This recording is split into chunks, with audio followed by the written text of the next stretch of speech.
principios de semana, específicamente el lunes, se cerró o se formalizó la entrada de 7 afores y el Infonavit al fideicomiso FIEC del Fondo Nacional de Infraestructura. ¿Qué es este fideicomiso FIEC?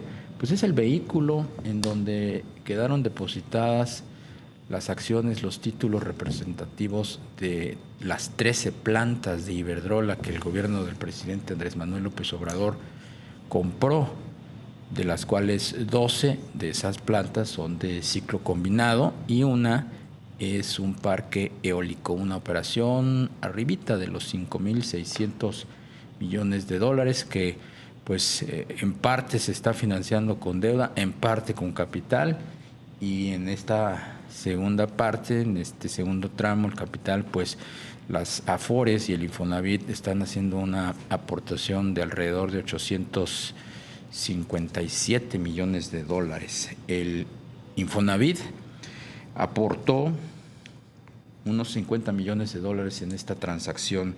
Vamos a platicar con el director general del Infonavit, con Carlos Martínez. ¿Cómo estás, Carlos? Buenas tardes. Buenas tardes, Darío, Rogelio, saludos a todo el auditorio.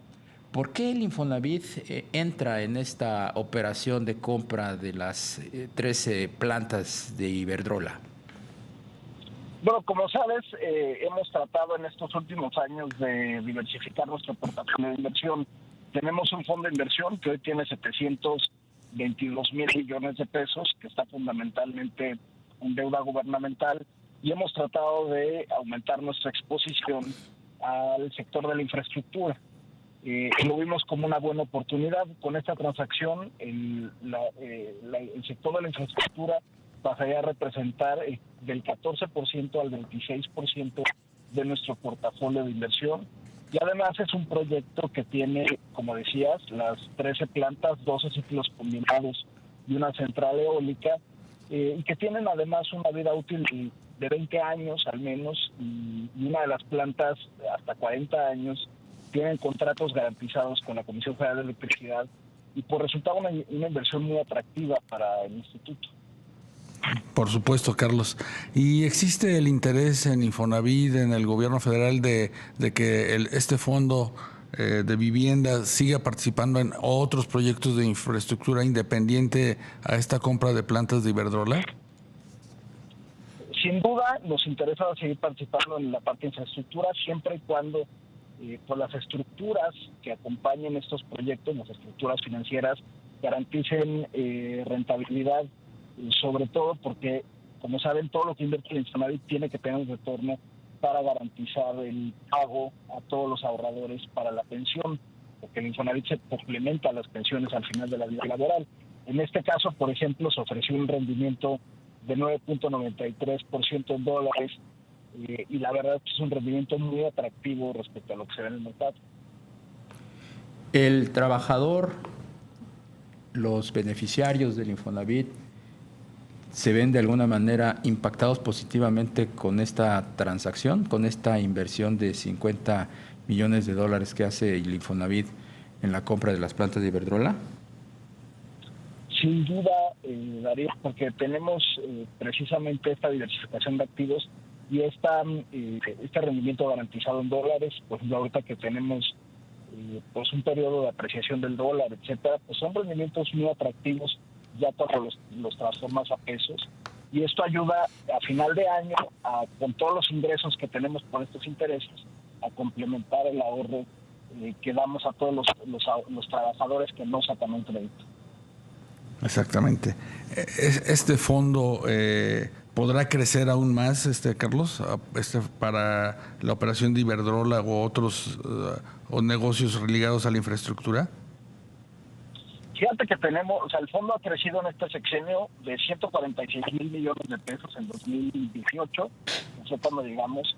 Ahorita el fondo tiene 720 mil millones de pesos, como les decía, diversificados.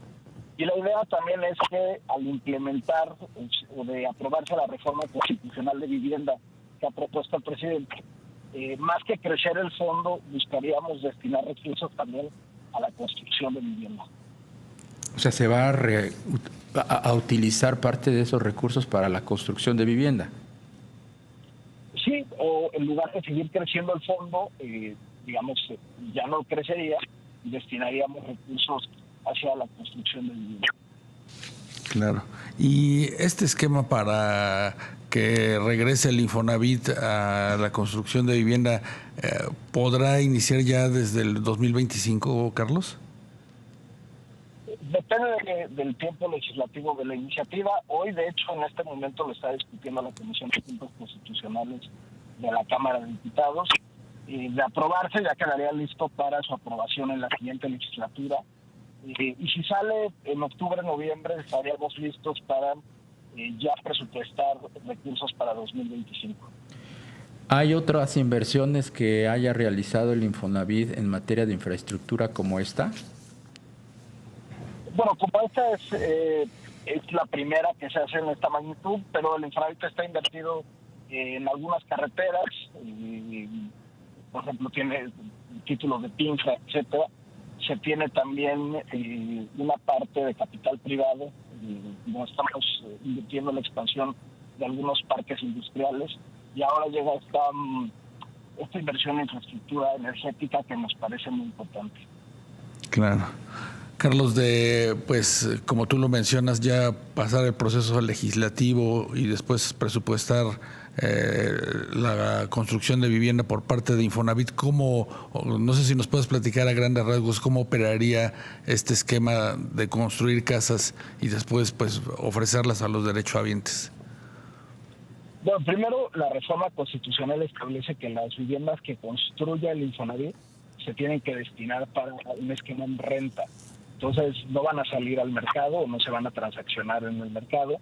Y lo que haría sería el Infonavit mantener la propiedad de las viviendas y hacer un esquema en renta. Y hemos calculado que en los próximos 6 años se podrían destinar 250,000 millones de pesos para estas inversiones en construcción. Puede ser una construcción que se haga de manera directa por parte del Infonavit. El Infonavit podría comprar edificios terminados para establecer este esquema en renta, o buscaríamos también hacer asociaciones, en su caso con desarrolladores privados, que pudieran darnos la vivienda suficiente para la meta que se ha establecido, que son cerca de 500,000 viviendas en el siguiente sexenio. ¿Esta asociación con desarrolladoras privadas pudiera darse mediante mecanismos de licitación? Mecanismos de licitación y también quizás a través de vehículos financieros. Por ejemplo, hay pocos desarrollados en materia de vivienda, pero también hay secades o fibras que están desarrollando unidades habitacionales, y de profundizarse este mercado también podríamos actuar como inversionistas. Claro. Carlos, esta vivienda en renta que nos comentas, ¿va a ser hacia el segmento popular o vivienda media? Fundamentalmente popular, porque ahí es donde no hay oferta disponible hoy que produzca el sector privado para satisfacer la demanda de los trabajadores de menores ingresos. Entonces buscaría privilegiar ese segmento de mercado, y posteriormente, conforme vaya implementándose la reforma, se buscaría que hubiera más diversidad de vivienda para todo tipo de trabajadores. Estamos hablando de vivienda, ¿de qué precio, de qué rango más o menos? Pues, estamos haciendo los cálculos para ver cuánto estaríamos, va a haber una parte que naturalmente tendría que subsidiarse, porque la reforma constitucional establece un límite del 30% del salario para la renta. Entonces, si imaginamos un salario mínimo de 7,400 pesos, pues la renta entraría al 30% de eso, ¿no? Es un poco más de 2,000 pesos. Entonces, se tiene que pensar en un esquema que a largo plazo sea sustentable para el Infonavit. Se están decidiendo, estamos pensando en los niveles de subsidio que se tendría que tener, un subsidio implícito, para que las viviendas puedan ser adquiridas o puedan acceder los trabajadores de menores ingresos. Carlos Martínez Velázquez, director general del Infonavit, muchas gracias por atender a nuestra llamada. Muchas gracias, Darío, Rogelio, un abrazo. Otro para ti.